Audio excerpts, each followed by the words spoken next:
Alright, now let me tell you something. We're talking about a champion. A real deal, history-making champion. Lewis Hamilton, that's the name. Born in a little town in England, Stevenage, that's where it all started. January 7th, 1985. A star was born, though nobody knew it just yet. His folks, Anthony and Carmen, they came from different backgrounds. His daddy, Anthony, his parents came from Grenada.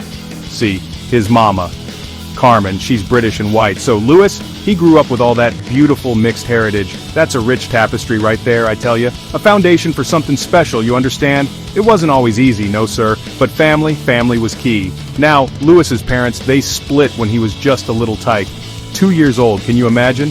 That's tough on any kid. He lived with his mama and his half-sisters for a while, but then, round 12, he went to live with his dad, his stepmom, Linda, and his half-brother Nicholas. Nicholas, now there's another story of inspiration, born with cerebral palsy but a racer himself. See, that drive, that fire, it runs in the Hamilton blood, folks. It's about overcoming no matter what's in front of you. That family unit, even with its changes, it built a backbone of steel in young Lewis. He learned early on that life throws you curveballs. His daddy, Anthony, now there's a man. He saw that spark in Lewis. That little boy, he wasn't just playing around with toy cars, oh no, he had a gift. And Anthony, he believed in that gift. He worked not one, not two, but sometimes 3, even 4 jobs. Can you believe that? Just to keep Lewis on that track. Talk about sacrifice. That's love, people. That's belief. He was Lewis's manager, his mentor, his biggest fan, all rolled into one. Every dime he earned went into those karts, those tires, that dream. He poured his heart and soul into his son. That's a father right there. So, you see, Lewis didn't just wake up a superstar. Nah, it wasn't handed to him on a silver platter. He came from humble beginnings. A regular kid from a regular town. But he had that family support, see? Especially from his dad. That belief, that unwavering support, that's the fuel every young dreamer needs. It teaches you resilience. It teaches you that hard work ain't just a suggestion, it's a requirement.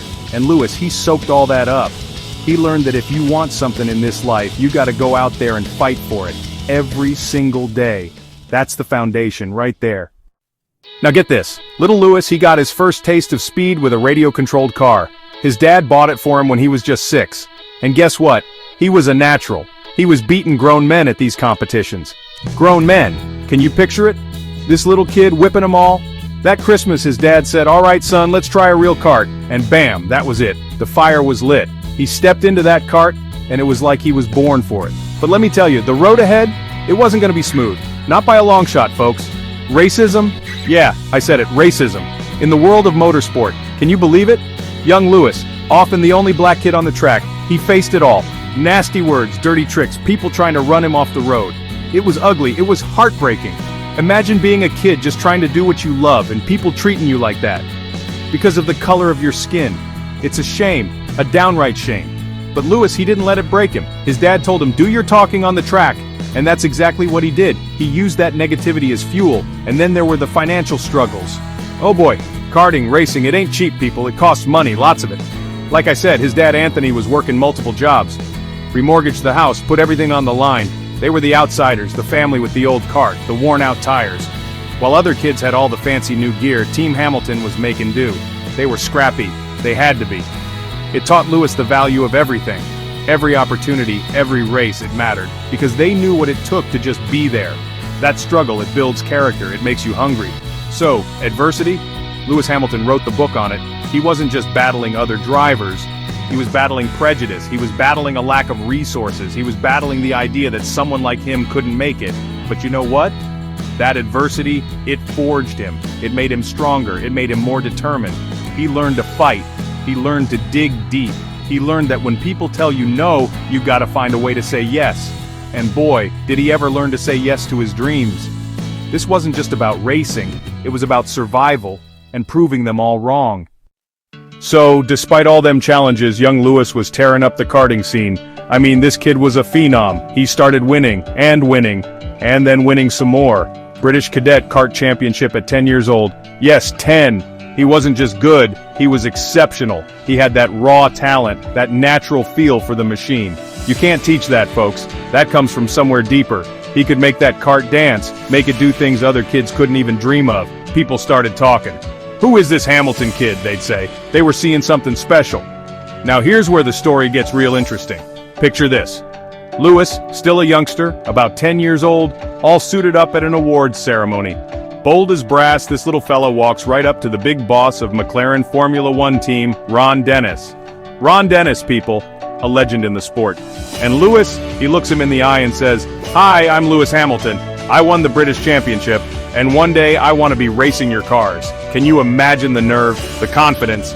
Ron, he was probably a little surprised, but he signed Lewis's autograph book, and he wrote, "Phone me in 9 years." Well, Lewis didn't wait 9 years to make an impression. He kept on winning. More championships, more trophies, he was dominating. And Ron Dennis, he was watching. He saw that fire, that skill, that unshakable self-belief. 3 years later, faster than anyone thought, McLaren came knocking. They signed Lewis to their young driver support program. 13 years old, folks. 13. They saw the future. They knew this kid was destined for greatness. This was huge. This was the break he and his dad had been working and praying for. It was a dream come true. That McLaren deal, it was a game changer. It meant support. It meant guidance. It meant he was officially on the path to Formula One. Think about that. From a council estate in Stevenage, battling racism and scraping by, to being backed by one of the biggest names in racing. That's the power of talent, hard work, and never giving up. Lewis Hamilton wasn't just a karting champion anymore. He was a future star in the making. And he knew it, his dad knew it, and soon, the whole world would know it too. The dream wasn't just a dream now, it was a plan. Alright, so, Lewis is with McLaren now, right? But he ain't in Formula One just yet. Oh no, you gotta climb the ladder, son. It's like boxing, you start with the smaller fights, prove yourself, then you get a shot at the title. So Lewis, he moved on from karts to single-seater cars. We're talking Formula Renault, Formula 3, and guess what? He kept on winning. It didn't matter what car they put him in, he was fast, he was smart, he learned quick, he was like a sponge, soaking up all that knowledge, all that experience. In 2003, he won the Formula Renault UK Championship. Dominated it, really. Won 10 races that season. 10! The boy was on fire. People were really starting to pay attention now. This wasn't just some fluke, this was sustained excellence. Then he stepped up to the Formula 3 Euro Series. Tougher competition, faster cars.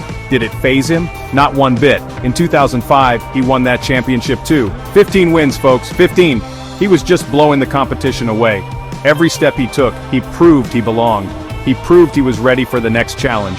Next up was GP2. Now, GP2, that's the last big step before Formula One. It's where all the young guns go to prove their F1 material. The pressure is immense, everyone's watching, everyone's judging.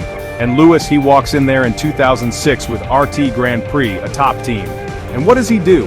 He wins the championship in his rookie season. Are you kidding me? He showed them all. He had incredible racecraft, daring overtakes, and that cool head under pressure.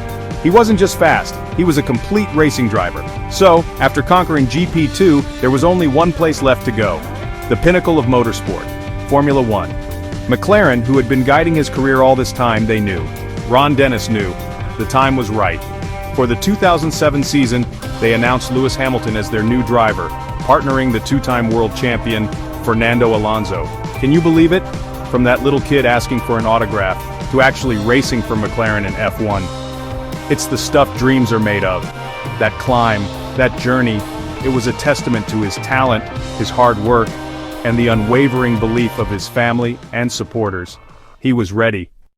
So, 2007, Lewis Hamilton arrives in Formula One. A rookie. Most rookies, they take time to learn, to adjust. Not Lewis. Oh no, this man came in like a wrecking ball in a good way. From his very first race in Australia, he was on the podium. 3rd place, then second. 9 podiums in his first 9 races. 9! That's a record, people. Nobody had ever done that before. He was shaking up the old guard. He was fearless. He was fast. He was taking it to the reigning world champion, his own teammate, Fernando Alonso. Now that teammate situation with Alonso, woo-wee, talk about drama. You got the established champion Alonso and this hotshot rookie Lewis, both fighting for the title in the same team. Sparks were flying, on and off the track. It was intense. Some folks didn't like this new kid coming in and upsetting the order. But Lewis, he just kept his head down and kept on driving. He won his first Grand Prix in Canada that year, then another one in the USA. He was leading the championship for a lot of the season. It was unbelievable. A rookie leading the Formula One World Championship. He came so close to winning the title in his first year. So close. Lost it by just 1 point in the very last race. Heartbreak. But you know what? That just made him hungrier. He learned from it. He came back stronger. And in 2008, his second season, Lewis Hamilton did it. He became Formula One world champion. At the time, the youngest ever. And the way he won it, oh my goodness. On the very last corner of the very last lap of the very last race in Brazil, it was the most dramatic finish you ever did see. My heart was pounding just watching it. That first world title, it was everything. All the sacrifice, all the hard work, all the struggles, it all paid off. For Lewis, for his dad, for his family, he had reached the top of the mountain. He proved that a kid from Stevenage, a kid who faced racism, a kid who didn't come from money, could become the best in the world. It was an inspiration to millions. And let me tell you, this was just the beginning. This young man, he wasn't done making history. Not by a long shot. He had tasted victory and he wanted more. Alright, so Lewis got that first championship with McLaren in 2008. What a moment, but then, things in F1, they change. Teams go up, teams go down. McLaren wasn't quite the force it used to be for a few years there. Lewis was still winning races, still showing his class. But another championship? It was looking tough. Then came a big decision. A huge decision, folks. For 2013, Lewis Hamilton announced he was leaving McLaren, his home for so long, and moving to Mercedes. People thought he was crazy. Mercedes? They weren't exactly setting the world on fire back then. But Lewis, he saw something. He had faith. He talked to Niki Lauda, the legend, who was part of Mercedes. They believed they could build a winning team. And boy did they ever. This move, it turned out to be a stroke of genius. Pure genius. 2014, new rules came into Formula One. Hybrid engines. And Mercedes? They nailed it. They built a rocket ship. And who was sitting in the cockpit? Lewis Hamilton. Ready to go, ready to dominate. And that's exactly what happened. The Silver Arrows era began. From 2014 onwards, it was like a tidal wave of success. Lewis and Mercedes, they were unstoppable. He won the World Championship in 2014, then again in 2015. He was racking up wins, pole positions, records. He had a fierce rivalry with his teammate Nico Rosberg, which was box office, let me tell you. But Lewis, he just kept pushing, kept getting better. He was relentless. His dedication to his craft, his physical fitness, his mental strength, it was incredible. He wasn't just a fast driver. He was a complete athlete, a true professional. Then came more titles. 2017, 2018, 2019, 2020. That's 4 in a row. 7 world championships in total. 7, tying the legendary Michael Schumacher. Can you believe that? Most wins in F1 history. Most pole positions, most podiums. Record after record shattered. He didn't just rewrite the history books, he wrote a whole new volume. This era of dominance, it cemented his place as one of the greatest, if not the greatest, Formula One driver of all time. It was a testament to his talent, his hard work, and that brilliant decision to join Mercedes. Pure magic, folks. Now, winning all them championships, that's amazing. But Lewis Hamilton, he decided he wanted to be more than just a racing driver. He had this huge platform, this global voice, and he started using it. He started speaking up about things that mattered to him, things that mattered to a lot of us. He saw the world around him, the injustices, the lack of diversity, especially in his own sport, motorsport, and he said, nah, this ain't right, we gotta do better. He wasn't afraid to put himself out there, even if it made some folks uncomfortable. He became a powerful advocate for diversity and inclusion. Remember, he was often the only black driver on the grid. He knew what that felt like. He wanted to make sure that kids coming up, kids from all backgrounds, felt like they belonged in motorsport, felt like they had a chance. He started taking a knee before races, showing solidarity with the Black Lives Matter movement. He wore t-shirts with powerful messages. He used his interviews, his social media to raise awareness. He was saying, look, we need more color, more women, more different kinds of people in this sport, from the cockpit to the garage to the boardroom. And he didn't just talk the talk, folks. He walked the walk. He set up the Hamilton Commission. This wasn't just some PR stunt. This was a serious research project, partnered with the Royal Academy of Engineering. They looked into why there were so few black people in UK motorsport. They came up with real recommendations, real ways to make a change, to break down those barriers in education and employment. He also launched Mission 44, a charitable foundation to support and empower young people from underrepresented groups. He's putting his own money where his mouth is. So Lewis Hamilton, he transformed. From a quiet, focused racer to a vocal, influential leader, he showed that athletes, they can be more than just entertainers. They can be agents of change, They can use their influence for good. It ain't always easy. Some people just want him to stick to racing. But Lewis, he knows he has a bigger purpose. He's fighting for a more equal, more just world, both inside and outside of sport. And that, my friends, that takes courage. That makes him a champion in a whole different league, a true role model. Now, when you're a 7-time Formula One world champion, you got a little bit of influence, right? Just a little. And Lewis, he ain't just sitting around counting his trophies. Oh no, this man is an entrepreneur. He's a businessman. He's building an empire. He's smart. He knows that racing career won't last forever, so he's branching out, exploring his other passions. And let me tell you, he's got a few. From food to fashion to film, Lewis is making moves. He's got that same drive and determination in the business world as he does on the track. He's heavily into plant-based living, you know, vegan, and he put his money where his mouth is, investing in a vegan burger chain called Neat Burger. Smart move. Healthy eating is the future, folks. He's also dipped his toes into the world of entertainment. He's got a production company, Dawn Apollo Films.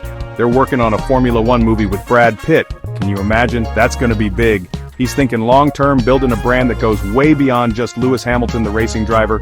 He's building Lewis Hamilton, the global icon. And let's talk about fashion. Woo, this man can dress. He's a regular at fashion shows, sitting front row with all the big designers. He's had his own collaborations with brands like Tommy Hilfiger. He's not afraid to take risks with his style to express himself. He sees fashion as another form of art, another way to be creative. And he's become a real influencer in that world. People watching what he wears, what he does. He's got that crossover appeal, see? He's not just a sports star, he's a cultural figure. That's a whole other level of stardom. Then there's his public image. He's got celebrity friends, hangs out with musicians, actors, artists. He lives a high-profile life, sure. You see him in Monaco, you see him in New York, you see him in LA. He's global, baby. But through it all, he seems to stay grounded. He remembers where he came from. He's still close to his family. And he uses that fame, that spotlight, to shine a light on the causes he believes in. So, yeah, he's got the fancy clothes and the A-list friends, but he's also got a big heart and a desire to make a difference. That's the complete package right there. So what's the bottom line here? Why does Lewis Hamilton matter so much today and for the future? Well, first off, the man is a living legend of motorsport. 7 world titles, all them records. That's undisputed. He's up there with the greatest of all time. Schumacher, Senna, Fangio. Kids will be talking about Lewis Hamilton for generations. His skill, his racecraft, his sheer will to win. It's something special. He's inspired a whole new generation of fans to fall in love with Formula One. He made it cool. He made it exciting, but his legacy, it's going to be about so much more than just trophies and statistics. It's about breaking down barriers. It's about being the first black superstar in a predominantly white sport, showing kids of color everywhere that, yes, you can do it too. You can dream big and you can achieve those dreams no matter where you start from or what obstacles you face. That Still I Rise mantra he carries, that's powerful. That's a message of hope and resilience that resonates with millions around the world. He's a role model in the truest sense of the word. And he ain't done yet, folks, not by a long shot. He's still competing at the highest level, still hungry for more success. And get this, for 2025, he's making a move that shocked the world. He's joining Ferrari. Ferrari, the most iconic name in Formula One, the Prancing horse. Can you imagine Lewis Hamilton in that famous red car? That's gonna be something else. It's a new chapter, a new challenge. And you know Lewis, he loves a challenge. It shows he's still got that fire, that desire to push himself to create even more history. So Lewis Hamilton, champion, activist, entrepreneur, fashion icon, and soon a driver for the legendary Scuderia Ferrari. He matters because he excels, he matters because he speaks out, he matters because he inspires. He's shown us that you can be successful and still have a conscience. You can reach the pinnacle of your profession and still fight for something bigger than yourself. He's a force of nature, a true game changer. And his story, well, it's still being written. But one thing's for sure, Lewis Hamilton's impact on sport and on society will be felt for a long, long time to come. Believe that.